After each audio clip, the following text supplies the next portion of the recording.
Hello there fellow NPCs, I'm Scythe, and today we're getting back into the house in Fata Morgana. And yeah, we are now back in Morgana's past, and it seems like we have a physical body here. It's no longer a memory we're watching back on. We are actually in the memory as physical beings. At least one of us are. Michelle is here, but Giselle is not. But she kinda is. She is somewhere in the void, but she's seeing through Michelle's eyes. So she's going to act as a ghost instead of Morgana being the ghost in Michelle's head. So yeah, that's gonna be interesting. And in case you're hearing some booms and bams from during this gameplay, it's because people are shooting rockets too early. It is not a New Year's Eve yet as I'm recording this. It is actually the 26th of December. But yeah. Now we're going to follow Mel to find out why he decided to cut off Morgana's arm. So yeah, with that said, let's go. We're almost there. See the big building in the distance? That's the church. It is the same mansion as I suspected. Seeing it now, knowing what horrible things happened there, is so disheartening. Are happening as we speak. In the tower we see in the distance, Morgana's locked up, all alone. I wish we could just march in there and set her free. If getting into the tower were our only goal, we could probably force our way in with a little work. Is something the matter? Mel, I could probably overpower him and get his key. Hello? But the other two, that almost certainly wouldn't work for... Can you hear me? Oh, yes, sorry, I was lost in thought. Seems kinda strange, doesn't it? What does? I mean, it doesn't look much like a church. At a glance, you'd think it was some noble's estate. Oh, so it does. I spent so long there, it never even occurred to me. I was pretty surprised when I first saw it myself. A peculiar place. A peculiar place, all told. It's a chapel inside the mansion with this gorgeous stained glass window. It's quite the sight. Do you know why it was built like that? Not actually sure myself, no. Anyway, I'll show you to the chapel. The Saintess should be there too, so I can introduce you. The Saintess. You've never heard of her? Everyone around here knows her. She's a nun at the church, and everyone calls her the Saintess. She's practically her own religious figure. Oh, he's not talking about Morgana. You'll just have to see for yourself. Come on. Alright. On our way to the mansion, we passed through a courtyard of sorts. When I lived here, the area was overgrown with weeds. Apparently, they keep it in better condition in this era. Following Mel's lead, we head through the chapel entrance.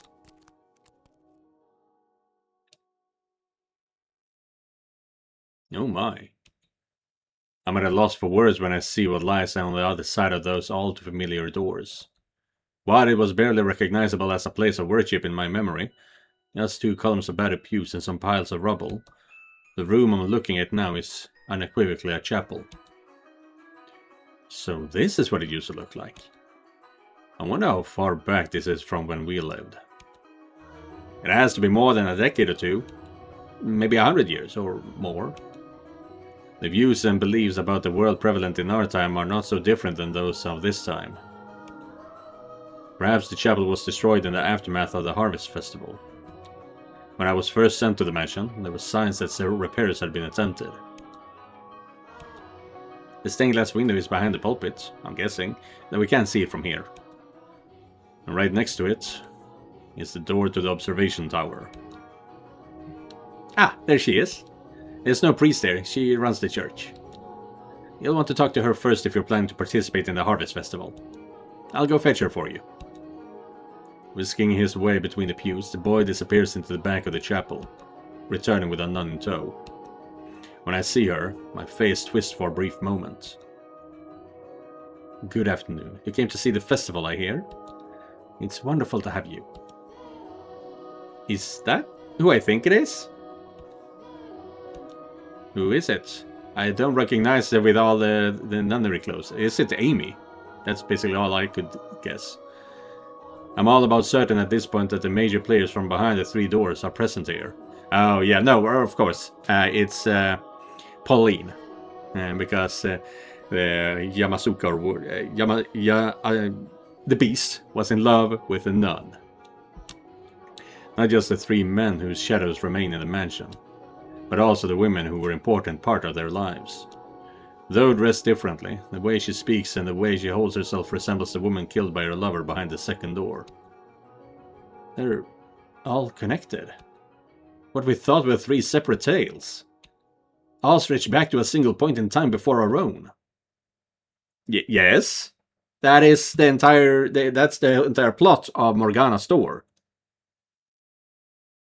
What are you confused about, Giselle?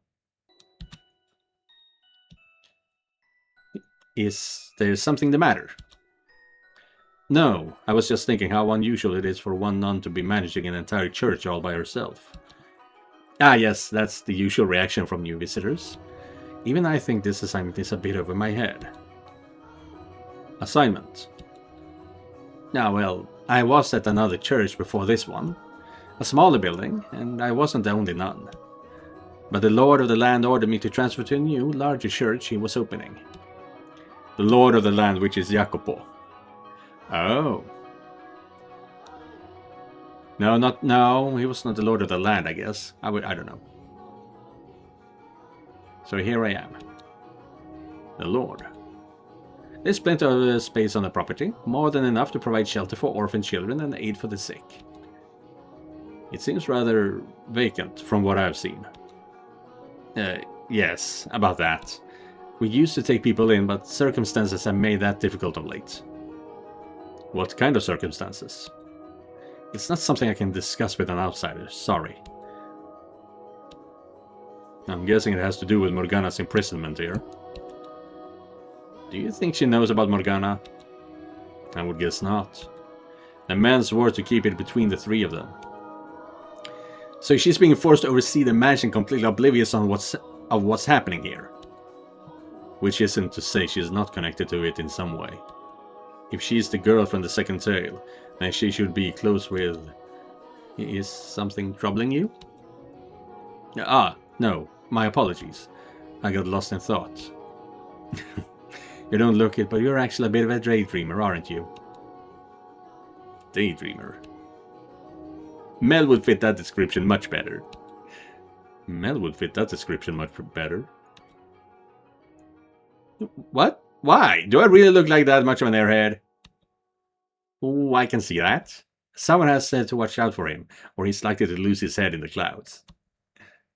I really don't think I'm that spacey. I'm not trying to say you're spacey. I just feel like I gotta keep one eye on you at all times. It's a lot like what I imagine having a little brother would be like. I am an oldest child, you know. What's the big deal? You don't want a big sister? Well, I want you to be my little brother. I don't want to be just capital S sister to you. That's so stiff and formal. Okay, so she has a bit of personality like Pauline.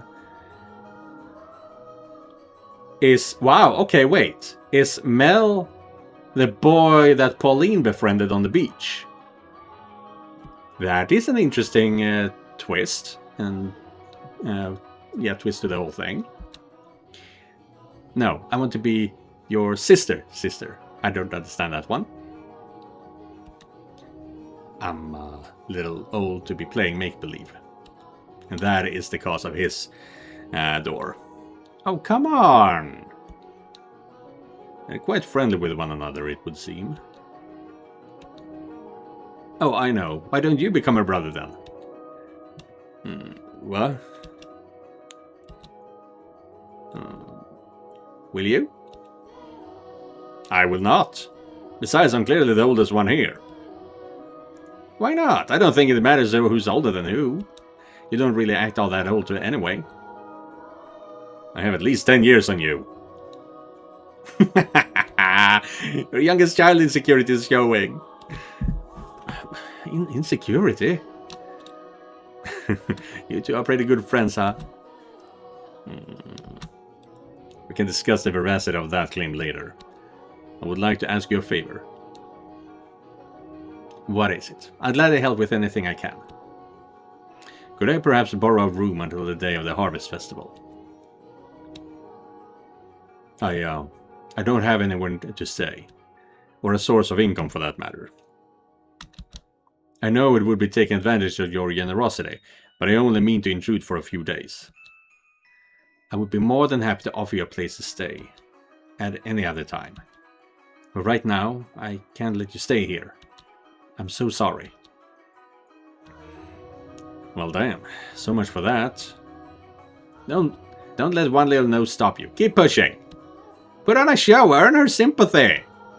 She's the lady of the cloth. If you make her feel bad for you, she'll offer you her aid. Put on a show? You expect me to act? I'm having another episode. And I was so sure this church would be able to help. That's not gonna convince anyone. Quite you. He was perfectly fine on our walk here. Shut your mouth, boy. As I said, we did once offer a place of respite for the ailing and needy. But regrettably, for the time being, we are unable to take anyone in. What I can do, though, is give you medicine. Since we can't let people stay here, with a large generous assistance, we've been handing out medicine instead. So all you do here, then, is give people medication. Yes, I suppose that's what it boils down to. I'm honestly not sure why we're not allowed to offer shelter right now, but we are still able to provide assistance to those in need. So I assume it's just a temporary measure. We'll be able to take people in again before long. And with how much he's done for the church, it's not really my place to complain about his decisions. I truly am sorry. I hope you understand. I'm supposed to ask for a tithe in exchange, normally, but just this once. It's yours, free of charge. Could you tell me more about this medicine, please? It's called Saint's Blood, and it'll cure any disease. Saint's Blood. It's not real blood, of course, that's just what it's called. It sure sounds divine, doesn't it? No, that's not true. Huh? It is real blood. What do you...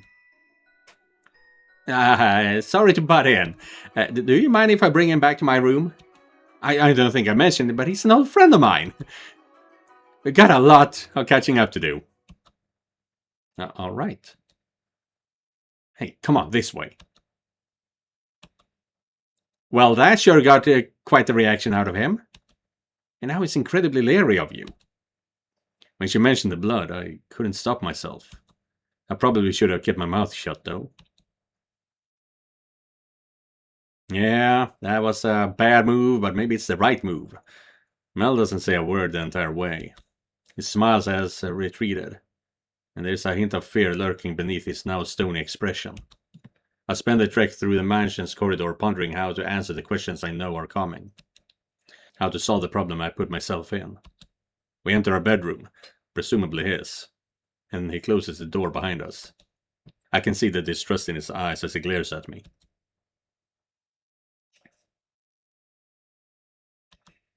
I have to ask, who exactly are you?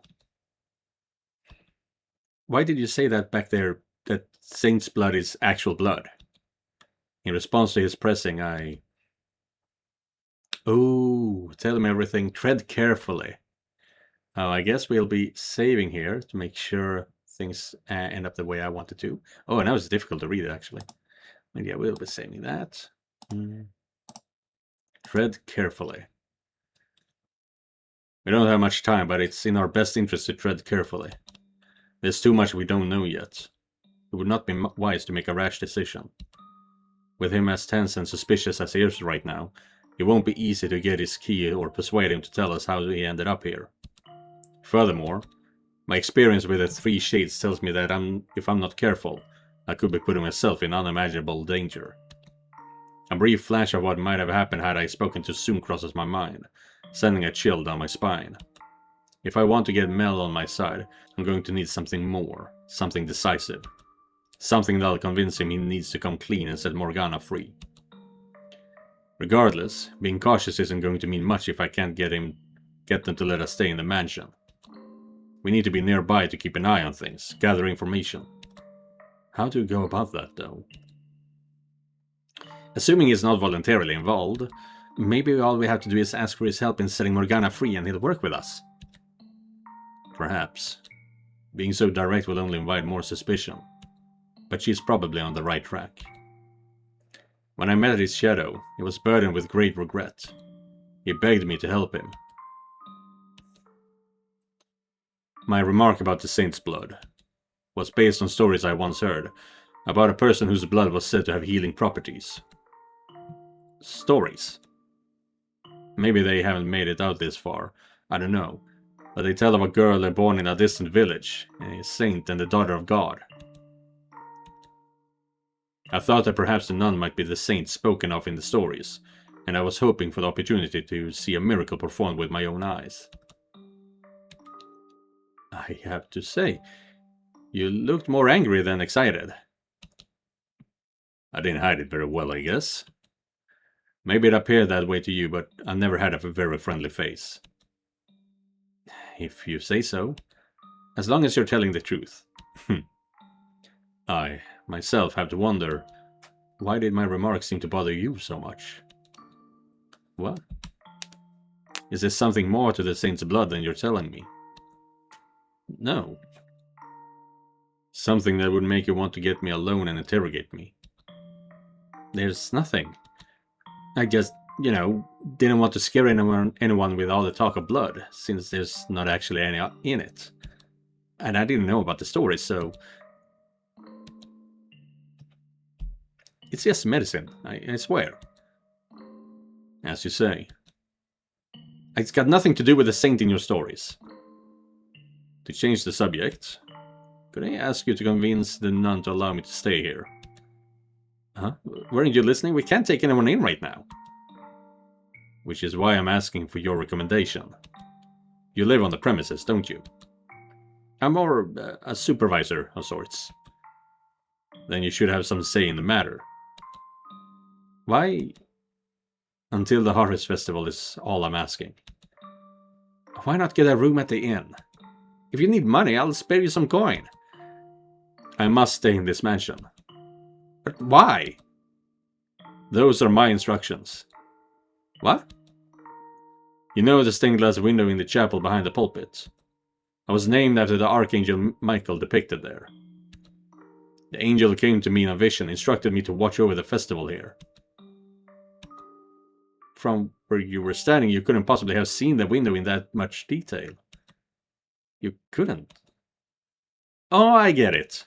You've been to the church before and you're just acting like you haven't. There's a metal door off to the side leading to an observation tower. Yeah, you can see that tower from outside.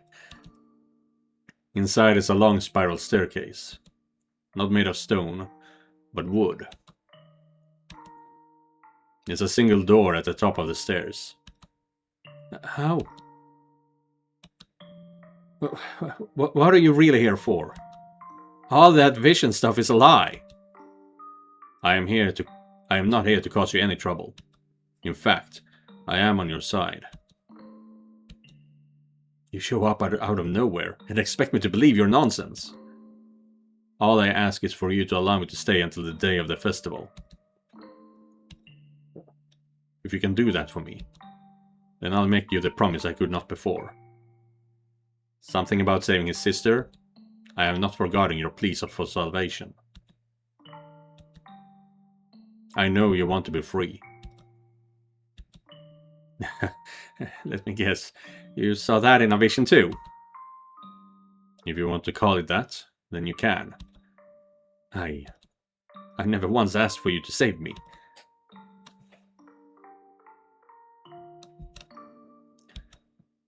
You're mad. But fine. I got nothing to hide anyway. If I say you're a friend, the Scythe should be willing to accommodate you. Wait, I already told you you were my friend, didn't I? I'll try and persuade her. I don't know what your deal is, but try not to cause any trouble, okay? For your own sake. I won't. Only until the festival. You're not getting another day out of me or her. This isn't your home, so don't act like it is. Of course. Thank you. You know, I never did get your name. It's Michelle. Ah, right. After the Archangel Michael. Just like you said. I never really cared much for Michael, to be honest. He weighs your soul in one hand on his perfectly balanced scales and delivers his punishment with a sword in his other. Really? Did not know that about Michael. Sounds like, is it Anubis who weighs your heart against a feather? He's not an angel of salvation. Out of curiosity, could you perhaps be... No, never mind. It's turned into a bit of a storage area, but there's an open room you can use. I'll show you the way. I appreciate your courtesy.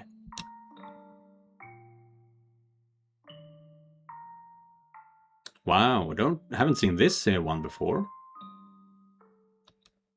Well, this is just lovely. There are cracks in the ceiling and the walls peeling off. There is a bed at least, but it's coated in dust. This was a storeroom when I lived here, as I recall.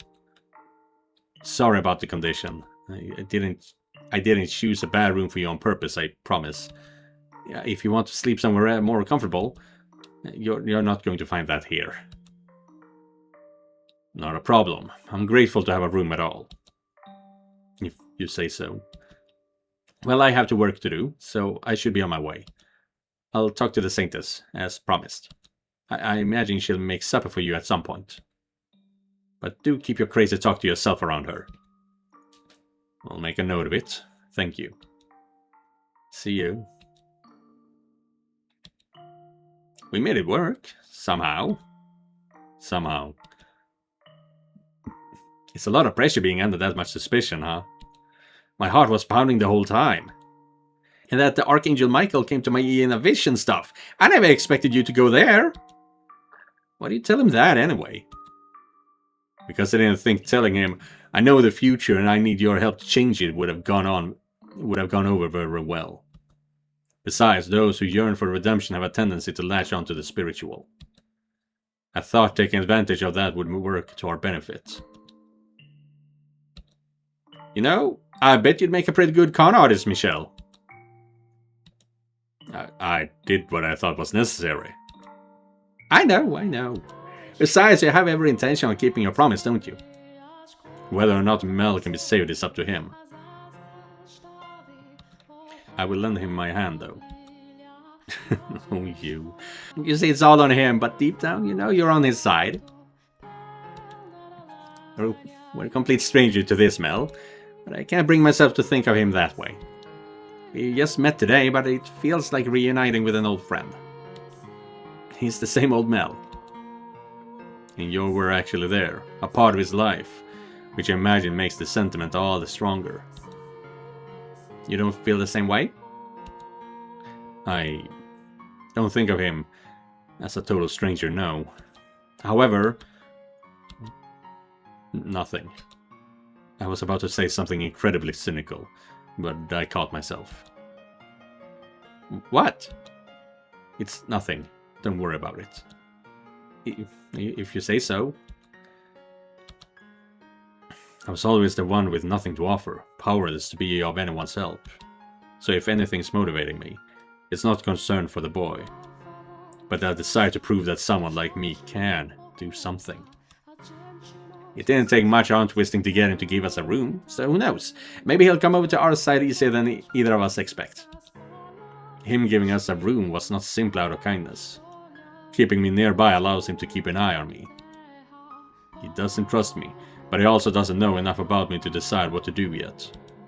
He needs time, and doing this gives me him that time. If he decides keeping me around is not to his advantage, he will act accordingly. You really think he'll do anything to hurt you? Mel's a kind boy and, well, to be frank, I don't think he has the spine for it. It's hard to say, but even if he doesn't, we still have the other 2 men to worry about. Nevertheless, his cooperation will undoubtedly be the easiest of the 3 to gain. We were fortunate to run into him first.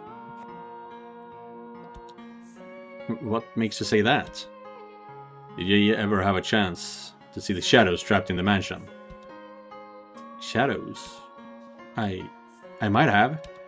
But around the time Hayden Rose passed away, I wasn't really there anymore. I stopped thinking, stopped trying to make sense of the things inhabiting the house. I had become merely another part of the cursed mansion. I was only able to converse with him after I had reclaimed myself. I suppose, much like the rules differ between the realms of the living and the dead, so too they differ for those who have lost their grip on reality. As I was searching for a way to get you out of the tower, I encountered and spoke with the 3 men's shadows. Of the 3, Mel was the least threatening. He bears a great deal of regret. He yearns for someone to save him. I heard him muttering, "This isn't what I wanted." Exactly, good. He doesn't want to be involved in this. Someone else is holding the reins. My first guess would be the Lord. That's my thinking too, but regardless. They are not equals in this endeavor. If he wants out, then maybe he would have agreed to help if we told him we were here to save Morgana. Carelessly revealing our hand at this stage did not seem wise. It would have never gotten to this point if it were so easy to stop. So, I guess, our first task is to earn Mel's trust. Morgana's death is in 3 days. We have until then to get all the 3 keys. It won't be easy. I mean, we weren't even present in this world until today. Exactly. We have no one to vouch for us. No one who knows who we are. But we have knowledge. Quite a bit of it, in fact. We not only know what happens in this era, but you showed me their next lives as well. From that, we can deduce how they might behave and to whom they have ties. You're right, we do.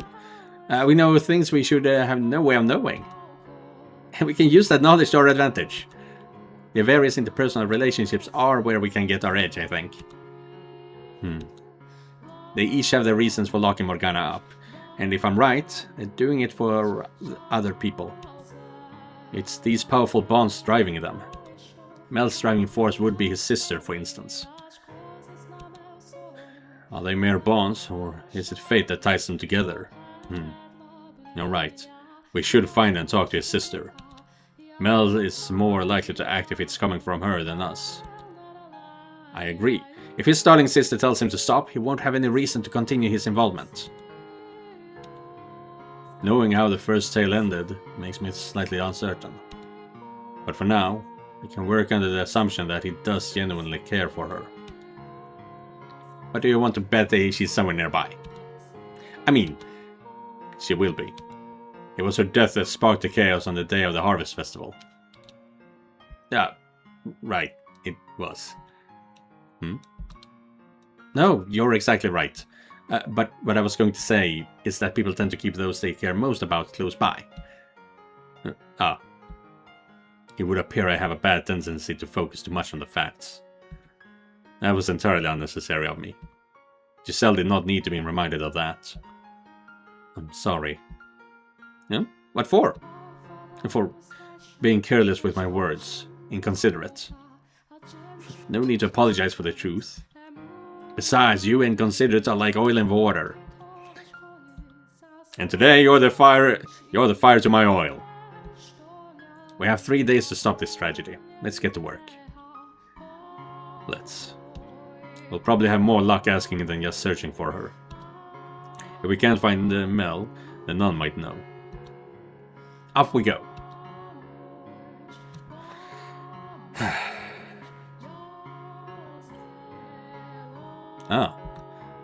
As I step into the chapel, I see an old man waving to the nun as he heads for the door. The man is practically beaming, judging by the vial in his hand. is happy about more than simply having the chance to see her. Is that Saint's blood? According to Morgana's account, a disease began spreading through the city at the Harvest Festival, eventually eradicating the population. In a time like this, where medical knowledge is so limited, a plague would be almost unstoppable. And the sight of so many people dying so quickly could appear to them the work of a demon or a curse. We come from the future, so we know just how dangerous this is. But they have no idea.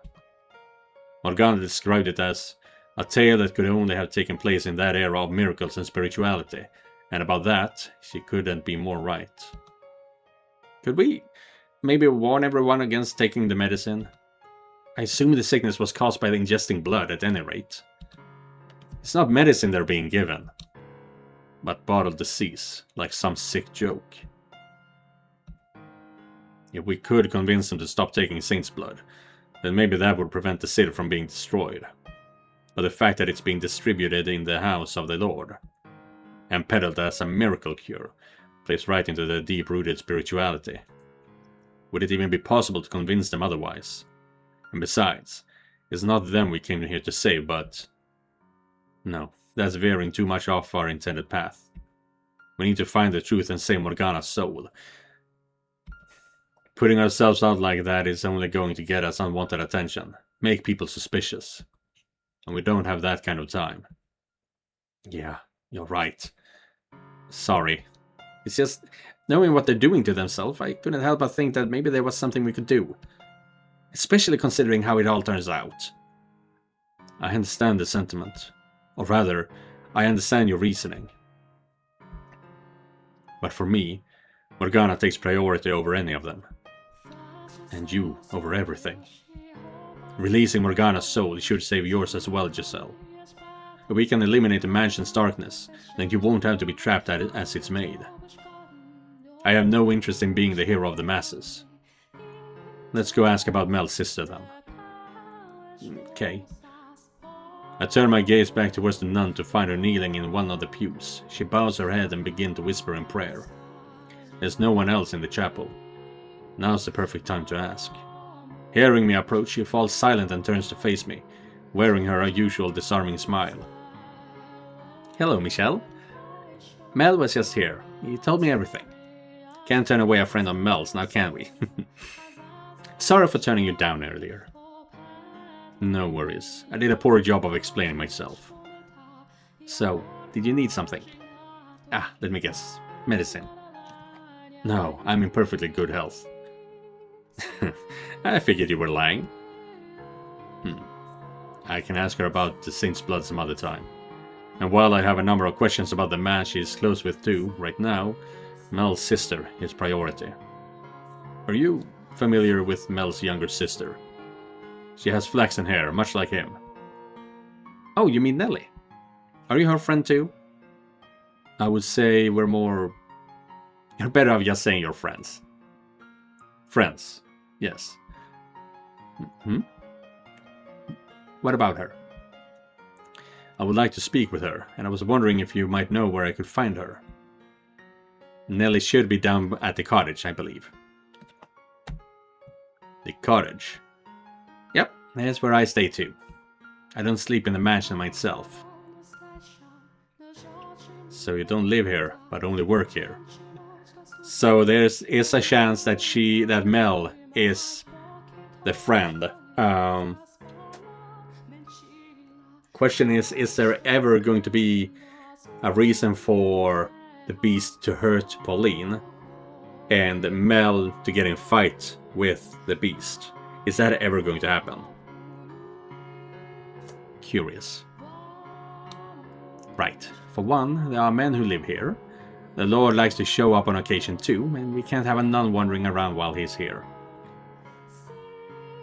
So, you and Nelly live together then? Yep, we have for about 6 months or so, ever since she and Mel showed up. I wanted to let her stay with her brother, but since this is technically church property, we have to keep the boys and the girls separate. I see. I'm so glad to hear Nelly's got a friend though. What? She's not from around here, so she doesn't have many acquaintances. And with how sick she can get, she doesn't spend much time outside.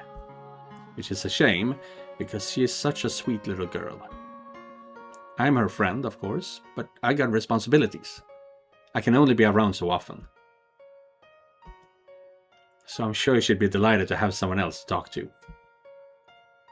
It would be my pleasure. Could you tell me the way to the cottage, then?